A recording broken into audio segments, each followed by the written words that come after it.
Et oui, voici maintenant une interview étonnante, celle de Michael de la Fortrie, un jeune Anversois de 27 ans. Particularité, il s'est choisi un nouveau prénom, Younes, et il y a 2 ans, il est parti combattre en Syrie avec l'État islamique. Rien ne prédisposait pourtant ce jeune homme à se livrer au djihad.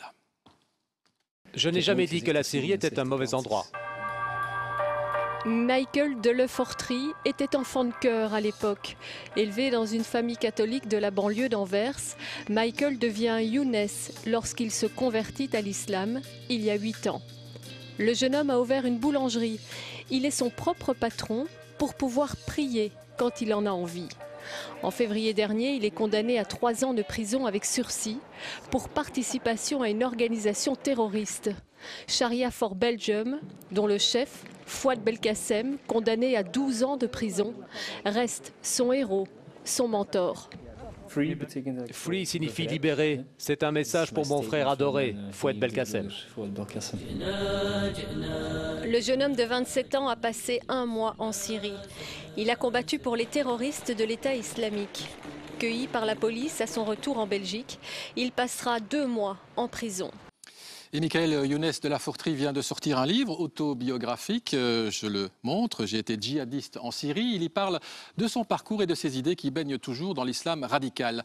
Nous avons choisi de l'interviewer hors de ce studio. L'entretien a été mené par Georges Obercano, directeur des magazines sur RTL TVI. Nous allons en diffuser plusieurs extraits. Certains peuvent d'ailleurs choquer. Et pour recadrer les choses, j'accueille 2 grands experts du radicalisme et de l'islam. Alain Ruffian, psychanalyste français, spécialiste effectivement de la radicalisation à Marseille. Vous avez d'ailleurs rencontré ce jeune homme, Michael de la Fortrie, je pense. Oui, tout à fait. Donc vous savez de quoi vous parlez, je n'en ai jamais douté. Rachid Benzine, vous êtes islamologue à l'Université de Louvain-la-Neuve et à l'Institut d'études politiques d'Aix-en-Provence. Vous êtes également spécialiste du Coran et pour la petite histoire, ancien champion de France de kickboxing. Bref, vous êtes un penseur qui n'est pas déconnecté de la réalité. Emmanuel et Christophe sont également là et bien là. Voyons tout de suite cette interview. Michael de la Fortrie vient donc d'une famille flamande catholique, une famille à problème toutefois. La mère est alcoolique, les parents se séparent, le jeune homme est placé un temps en institution. Des amis marocains vont le mettre en contact avec l'islam. Celui qui ne s'appelle pas encore Younes a alors 18 ans et il trouve la religion musulmane bien plus claire que le catholicisme. Als we zien hoe het Vaticaan deze tijd met homofilie omgaat. Je prends l'exemple du Vatican dans sa manière de traiter l'homosexualité. D'un côté, les catholiques disent que leur religion l'interdit, mais d'un autre, ils essaient de faire évoluer les choses, de contenter certaines personnes.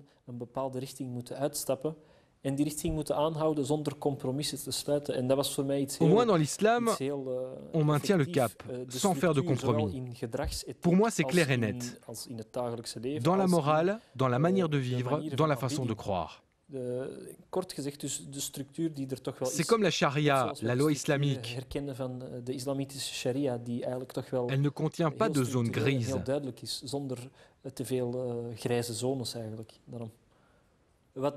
Je suis donc devenu membre de Sharia for Belgium.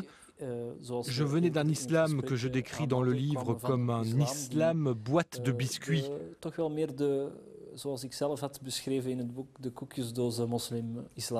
Un islam light, sans profondeur idéologique.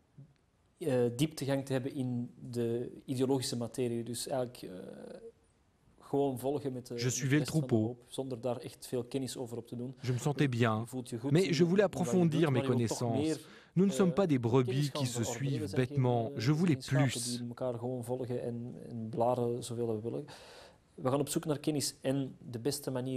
Toutefois, après avoir rejoint Sharia for Belgium, je me suis rendu compte que nous étions publiquement criminalisés. C'est pourquoi la plupart des membres du groupe sont partis en Syrie. Pourquoi? Parce qu'ils étaient criminalisés, parce qu'ils étaient stigmatisés.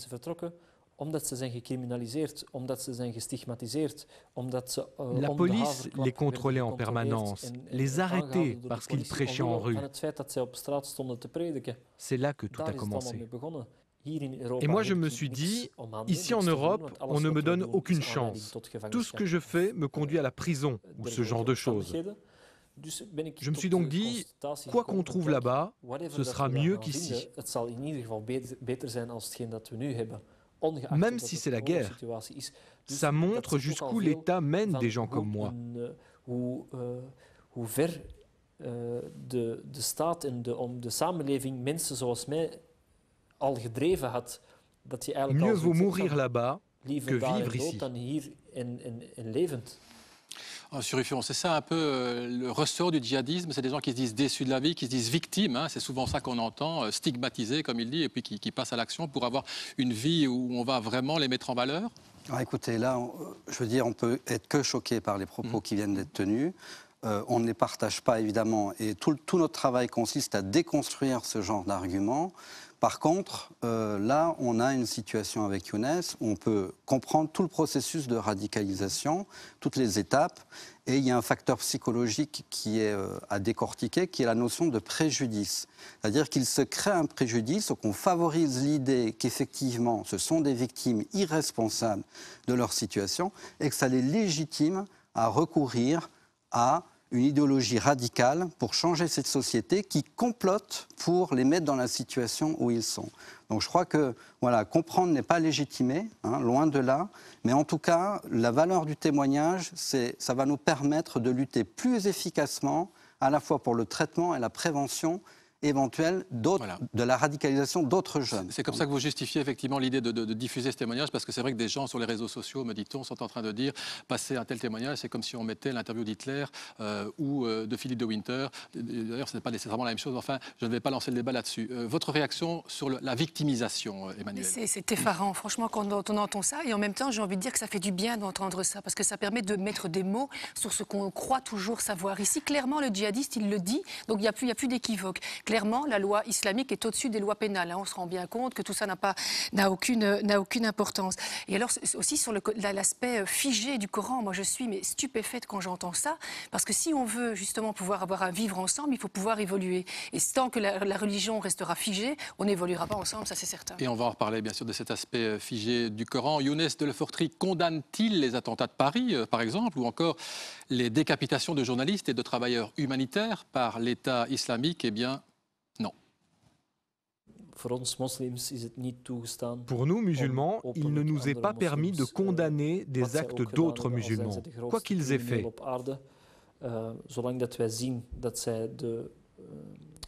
Même si ce sont les plus grands criminels de la terre, tant qu'ils respectent les règles de notre foi.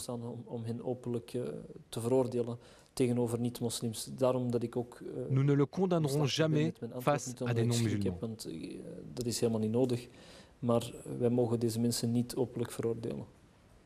Vous avez rejoint donc pendant un mois les rangs de l'État islamique. Quelle est votre réaction quand, toujours à la télévision, on voit des exécutions par décapitation d'otages? À nouveau, je vous demande votre réaction. Est-ce que c'est quelque chose que vous pouvez comprendre ou condamner? Parce que là, on n'est pas... Après, on peut discuter longtemps, mais on n'est pas dans quelqu'un qui a profané parce qu'il a dessiné. Ce sont des otages, ce sont des gens qui travaillaient ou étaient là. Est-ce que vous pouvez comprendre le choc émotionnel très très fort que ressentent les populations occidentales à ce moment-là, qui ne comprennent pas? Le but de ces vidéos, c'est de choquer. C'est une des règles de base de l'acte de la guerre. Mais là, on a affaire à des journalistes, à des gens qui travaillent dans des ONG. Donc, de nouveau, vous ne condamnez pas ce qui s'est passé. Et je vais même plus loin. Si vous étiez resté là-bas, on aurait pu vous voir sur ces images. Vous auriez pu être habillé en noir, derrière eux, avec un couteau à la main. Ik denk dat het is eigenlijk ironisch. C'est amusant que cette interview tombe dans un moule. Il y a eux, il y a nous. Zij, wij, hij niet, hij wel, zij wel. Kijk, les gens de l'État islamique ont des preuves. Certaines personnes que les médias occidentaux décrivent comme des humanitaires, comme des journalistes, etc. Soyons honnêtes, les reporters de guerre sont des croisés avec des stylos. Voilà, nous avons d'ailleurs arrêté l'interview là parce que ça continuait et effectivement, nous ne voulons pas bien évidemment passer ce genre de propos où il dit que les journalistes effectivement sont des ennemis et que donc il n'est pas anormal, dit-il en substance, de les liquider. N'est-ce pas, Monsieur Benzine, un acte répréhensible que de tenir de tels propos? Oui, c'est répréhensible et en même temps, son type d'islam, il relève de l'idéologie. À aucun moment il ne parle de Dieu, à aucun moment il ne parle de spiritualité. Cette manière de dire nous les musulmans, donc il est en train d'essentialiser à la fois l'islam et les musulmans et le groupe. Il le disait tout à l'heure, il ne veut pas d'un islam light, il veut d'un islam idéologique. Et de par son parcours historique que vous avez décrit tout à l'heure, il n'aime pas la zone grise, il n'aime pas l'incertitude, il n'aime pas le questionnement, il n'aime pas le doute. Il a besoin de certitude. Et donc le type d'islam qu'il met en avant va lui donner, je dirais, la force de la doctrine. Et on voit bien que, je dirais, son passé avec la Syrie, avec Daesh, va lui donner la possibilité de correspondre à 3 mythes qui sont très puissants. Tout d'abord, le mythe du califat versus le capital. Donc, le califat comme anti-système, comme, je dirais, tout à l'heure, il parlait du Vatican, il parlait de l'homosexualité, en disant que c'était quelque chose d'abominable, mais à aucun moment, il ne va condamner le meurtre de ces gens. Donc on voit bien que là, il y a une déconnexion par rapport à la réalité. On est finalement dans le virtuel. Le deuxième élément, c'est qu'il le dit très bien, c'est-à-dire que, faute de donner un sens à sa vie ici, il cherche à donner un sens à sa mort de l'autre côté. Et donc ça doit aussi nous questionner la question du sens aujourd'hui dans notre société. Et aujourd'hui, lui, c'est un enfant de la Belgique. Et donc cela veut dire qu'il y a une crise de la jeunesse et il faut faire attention de savoir quel type de réponse nous pouvons donner à notre jeunesse pour qu'elle ne puisse pas aller vers cette radicalité violente. Je rappelle donc effectivement que c'est un enfant né dans une famille catholique. Christophe? Ben moi, je serais assez proche de certains penseurs ou analystes qui disent qu'une partie des gens qui vont faire le djihad, en fait, auraient pu être punk dans les années 70 ou nazis dans les années 30. C'est-à-dire qu'en fait, ce sont des paumés qui ont trouvé finalement un cadre pour gérer leur hébétude, leur désarroi. Et qu'en ce moment, effectivement, il y a ce cadre musulman, il y a des organisations comme Sharia for Belgium, mais il aurait pu tomber il y a 20 ou 30 ans sous la coupe d'une secte, et je vous le dis, avant la guerre, il aurait probablement été Hitler-Jungen ou quelque chose comme ça. Peut-être pour le cas que nous voyons, mais aujourd'hui, si l'on regarde la particularité ou les profils de ceux qui vont en Syrie, vous n'avez pas uniquement des gens qui sont non, pas du tout. Vous avez des étudiants. Non, je parlais de lui en particulier. Vous avez des étudiants, vous avez des universitaires, vous avez toutes les catégories sociales et pas simplement des jeunes issus de l'immigration. Et pas seulement des banlieusards, et pas seulement des gens en rupture, exactement, cela veut dire c'est beaucoup plus complexe. Cela veut dire quoi? Cela veut dire que Daesh a une offre idéologique très importante. Et donc il faut pouvoir étudier cette idéologie et de savoir qu'est-ce que nous pouvons mettre en face, qu'est-ce que nous sommes capables de promettre à notre jeunesse. Et aujourd'hui, nous avons des jeunes qui sont incapables, je dirais, de se projeter dans 2 mois, dans 3 mois, dans 1 an. Donc on a des fractures temporelles et d'un seul coup, Daesh semble leur proposer une grande aventure de ce que j'appellerais entre la charia, qui n'est jamais défini parce que vous ne trouvez pas d'ouvrage de charia, c'est simplement l'idée de la voie à suivre. Vous trouvez des principes de propriété, de l'idée de même de sauvegarder des vies. Tout à l'heure, il disait, nous les musulmans, nous ne condamnons pas d'autres musulmans qui sont des actes criminels. Ça, c'est complètement historiquement faux. C'est totalement. Et là, on est vraiment je dirais, dans du délire, c'est-à-dire mal lire la situation historique.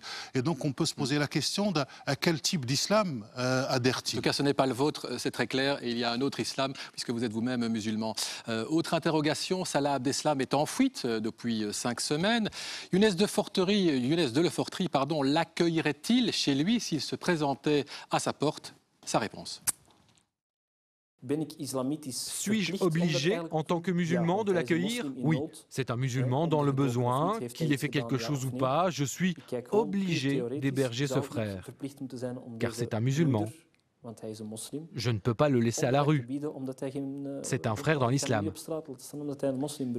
Il y a une véritable obligation de recevoir Salah Abdeslam si on est musulman. C'est un peu étonnant. C'est en tout cas lui qui le dit, manifestement. Non, mais là, on a affaire à un clivage, pour employer un mot un peu technique. On a un clivage, c'est-à-dire on a le rejet de tout ce qui pourrait distancier le jeune de son identité, de son kit identitaire, de son idéologie qui lui sert de béquille existentielle. Et à ce moment-là, ça fait légitimer des choses illégitimables sur le fond. Donc, soyons clairs, il n'y a pas d'obligation pour un musulman de recevoir Salah Abdeslam, ou si Je pense que la question ne se pose même pas d'un point de vue humain. Donc non. Non, bien sûr. Il faut le dénoncer. Tout musulman doit dénoncer Salah Abdeslam. Vous êtes très clair avec ça. Ce n'est même pas une question de musulmans, c'est une question d'humanité. Bien sûr. Et donc, il ne sert à rien de ramener l'idée du religieux. La manière dont il traite, je dirais, les musulmans et l'autre, fait qu'il est en train de séparer, il est en train de créer une séparation physique. Et ensuite, ça va jusqu'au dénigrement. Ensuite, l'autre va devenir une menace physique. Et ensuite, l'autre risque de devenir une menace symbolique. Et là, on a tout le processus finalement de déshumanisation. Et là, on est face à un discours qui est virulent, qui est dans la provocation. Et on voit qu'il cherche à faire mal parce qu'il le disait tout à l'heure, les vidéos sont là pour choquer. Et il nous démontre bien que le terrorisme, à travers ces vidéos-là, est là pour choquer et mettre la peur dans les sociétés. Et beaucoup de spectateurs, de téléspectateurs nous font savoir que leur islam n'est pas du tout celui qu'on entend ici. Emmanuel. Moi, je suis franchement outrée parce que nous, on a un regard bienveillant là-dessus et un regard bien pensant. Enfin, je pense sur l'islam tout à fait modéré et classique et majoritaire. L'islam tout court. Hein, et voilà, oui, voilà, c'est ça. Et cet islam-là, et je me dis que je me pose la question de savoir qui va lire ce livre. Et ça, je suis vraiment très inquiète. C'est un document, hein, vous le disiez, ça peut être intéressant de se plonger dans la tête. La personne qui est déjà dans ce processus-là va être confortée dans son idéologie. Et les gens comme nous, autour de cette table, luttent contre ces idéologies-là, on ne va rien apprendre. Donc moi, j'ai très peur de ce genre de livre et très peur que ça suscite des réactions positives. Au contraire, je pense qu'il faut pouvoir lire ce type de témoignage et savoir quelle est l'idéologie pour la déconstruire. Oui, pour les gens sensés, mais les gens qui sont déjà dans le processus de radicalisation, ça va être youpilala quand ils vont lire ça. Je ne pense pas. D'abord, ils passent souvent leur temps sur Internet, ils regardent des vidéos, ils n'ont pas besoin de lire le texte de Younes. Mais pour nous, pour la société civile, c'est très important d'essayer de comprendre cette idéologie de l'intérieur. Oui, bien sûr. Younes de Leforterie, on parle de provocation ici, effectivement. Younes de Leforterie a appelé un de ses 2 enfants Oussama, en hommage à Oussama Ben Laden. Sa femme est d'ailleurs enceinte d'un 3e. Va-t-il éduquer sa descendance dans le culte de la guerre sainte? À entendre le début de son intervention, c'est oui. Dans cette société, on va très loin. Si je donne une réponse honnête, on m'enlèvera mes enfants. Je ne leur cacherai pas l'existence de la guerre sainte. Je leur raconterai les innombrables histoires de notre prophète et de ses champs de bataille.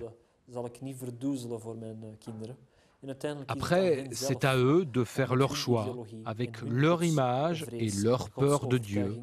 Je ne vais pas leur laver le cerveau.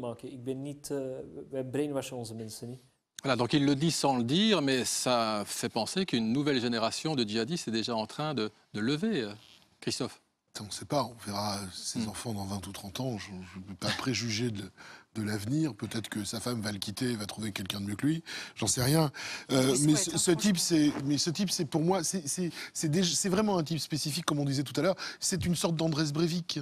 Il est musulman parce que c'était le Norvégien qui a fait un carnage. Il aurait pu être fasciste. Et moi, quand je l'entends, je pense aux phalangistes espagnols qui criaient Viva la muerte, etc. C'est aussi basique, aussi absurde, aussi débile, et ça n'a pas de sens, quoi. Je veux dire, voilà. Maintenant, c'est vrai que ça permet d'éclaircir le processus d'engagement, notamment d'un certain nombre de convertis. C'est intéressant le nombre de convertis quand même qu'il y a dans les Occidentaux qui partent faire le djihad en Syrie. C'est le repoussoir absolu, ce garçon. Moi, je m'interroge quand même sur la profondeur de ce qu'il explique. Est-ce qu'il n'y a pas là une incitation à la haine? Est-ce qu'on peut comme ça proférer de tels propos sans avoir une sanction judiciaire actuellement? Franchement, pour moi, je suis outrée. C'est l'incitation à la haine, en tout cas, la limite. C'est clair, ce bonhomme-là, il n'a pas sa place en liberté. Il a sa place, je ne sais pas où, mais en tout cas pas en liberté. En tout cas, le concept de guerre sainte, c'est un concept chrétien qui n'est pas un concept musulman. Ça, c'est la première des choses. Son image... Ça revient au même, hein, cela dit. C'est pas qu'il veut mener. Non, c'est pas du tout la même chose, parce que le terme djihad dans la société du Coran n'est pas lié à l'idée du combat. C'est l'idée de faire tous ces efforts en vue d'obtenir un résultat. Donc c'est une mécompréhension, quand il parle de djihad, c'est une mécompréhension. Le djihadisme tel qu'il est perçu aujourd'hui, c'est une création contemporaine. Daesh est le fruit du chaos contemporain et non pas le fruit du passé de l'islam. Ça, c'est important de le montrer. Deuxièmement, son image de Dieu. Il en parle, c'est un Dieu de la terreur, de la peur. Son image du prophète, c'est l'idée d'un guerrier. Quand on demande aux musulmans d'abord quelle est l'image que vous avez du prophète, c'est d'abord l'idée de la miséricorde. C'est très important je dirais que le public sache que l'islam au quotidien, l'islam tel qu'il est vécu, c'est un islam qui est beau. Il ressemble en cela à la religion catholique, à vous entendre. Il ressemble à cet islam qui crée de la solidarité, à cet islam qui est vivant. Et donc, il ne faudrait pas avoir, à partir, je dirais, d'une courte séance, l'expression de ce type d'islam. C'était important de le dire. Nous terminons le débriefing de cette interview dans un instant. Mais en attendant, il est presque midi. Et je rejoins Caroline Fontenoy à la rédaction. Le RTL Info 13h, c'est effectivement dans peu de temps, Caroline. Premier sujet, le rush sur les cadeaux de Noël. Ça nous change un peu. Voilà Christophe, bonjour. Vous le savez, c'est le dernier week-end avant le réveillon de Noël. Alors comme d'habitude, c'est chaque fois la course aux cadeaux. Et Guillaume Gauthier-Falk est parti dans un centre commercial pour voir quelles sont les bonnes idées cadeaux à mettre sous le sapin. Les magasins sont exceptionnellement ouverts. Et je vous rappelle qu'aujourd'hui, la grande parade de Noël RTL revient dans les rues de Liège. Rendez-vous à 18h30. Vous parlez également d'Abaoud et de sa cavale. Oui, des révélations assez surprenantes de la part du journal Le Parisien qui, effectivement, révèle que le terroriste qui a donc coordonné les attentats du 13 novembre dernier à Paris se serait planqué au lendemain de ces attaques. Il se serait caché dans une zone d'entrepôt en Seine-Saint-Denis. Il se serait caché durant 4 jours et 3 nuits dans un buisson. Alors les enquêteurs l'auraient repéré, mais auraient attendu qu'il rejoigne d'autres complices pour mener l'assaut à Saint-Denis, on s'en souvient. Pour une fois, il ne s'est pas caché à Molenbeek, c'est quand même une bonne nouvelle. Les élections en Espagne, Caroline, c'est aussi très important et ça pourrait changer pas mal de choses aujourd'hui. Oui, effectivement, les Espagnols ont déjà commencé à voter. L'issue de ce scrutin est incertaine puisqu'il y a une érosion de la droite qui est au pouvoir et il y a surtout l'apparition de nouveaux partis issus de la société civile, des partis comme celui de gauche Podemos qui réclament plus de démocratie. Dernier sujet, là, la boxe, ce n'est pas du kickboxing comme avec M. Benzine. Et là, un Belge a fait un exploit hier. Oui, un grand espoir belge de 23 ans. C'est le boxeur bruxellois Riyad Mehri qui s'est emparé d'un titre international hier soir au RTL Spirodome de Charleroi. Il a battu le Canadien Silveira après un KO au 6e round. Alors, il a un palmarès déjà très impressionnant. Écoutez plutôt, 18 victoires en 18 combats et surtout 15 par KO. Il vaut mieux pas le contrarier, à mon avis. Effectivement. Merci Caroline et vivement 13h. Encore un mot de la météo de 10 à 14 degrés avec pas mal d'éclaircies sur le sud du pays. Bref, beaucoup de douceur. Et nous en terminons avec l'interview de Younes de Lefortry, un jeune anversois de 27 ans converti à l'islam et parti combattre en Syrie. Comme tous les ultras, il ne donne pas la main aux dames. Voici pourquoi. On trouve bizarre qu'un homme musulman ne puisse pas toucher une femme. Mais est-ce si essentiel pour saluer quelqu'un d'avoir un contact physique ?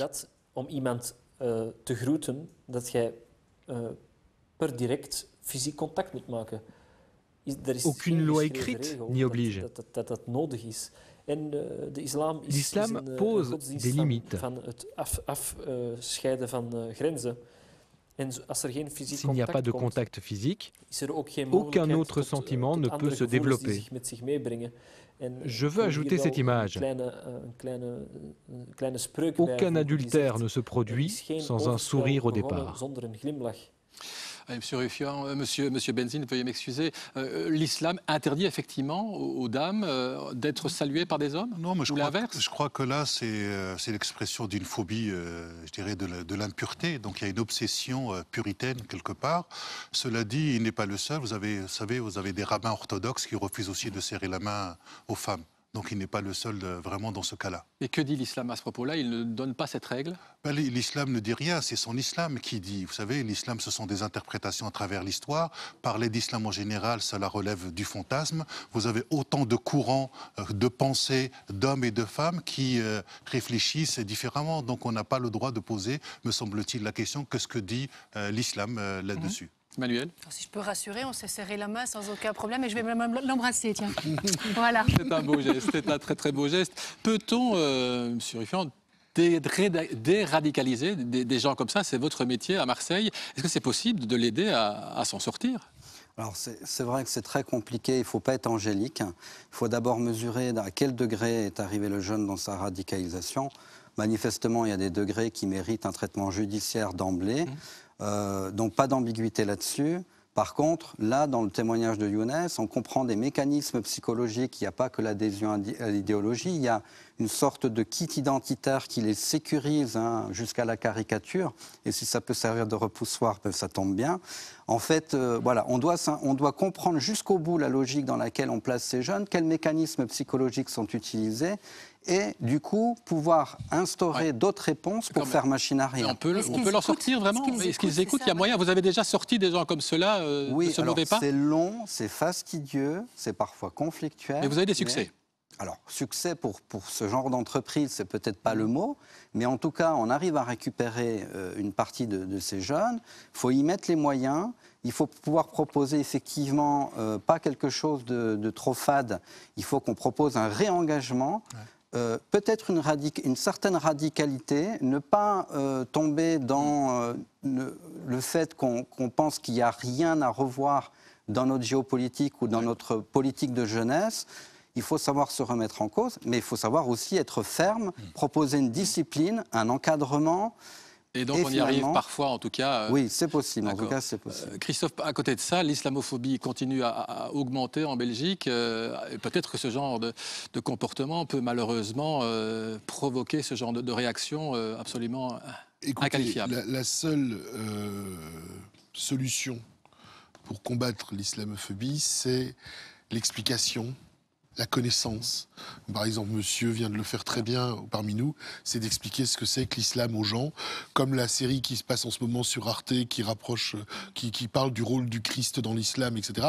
Moi, j'ai beaucoup de gens que je connais qui ont regardé cette série, qui m'ont dit, tiens, ça m'a appris des choses, tiens, j'ai compris des choses. Parce que l'islam, c'est une religion qui se déroule sur 14 siècles, comme ça, avec des évolutions, avec des relations avec la géopolitique, avec l'histoire, etc. C'est pas du simplisme. Et donc, voilà, je crois qu'effectivement, en faisant de l'histoire, comparer des religions à l'école, par exemple, ça serait une très bonne chose. Mais ce qu'on ne fait pas, on va quand même un peu plus vers ça. etc. Voilà. Et donc, voilà. Et vous savez, le meilleur combat contre la bêtise et l'ignorance, c'est l'éducation et le savoir. Merci en tout cas. Merci Monsieur Ruffian, merci Monsieur Benzine, merci à Georges Vercano pour cette interview. Merci Christophe, vous revenez avec Jacqueline Galland en fin d'émission.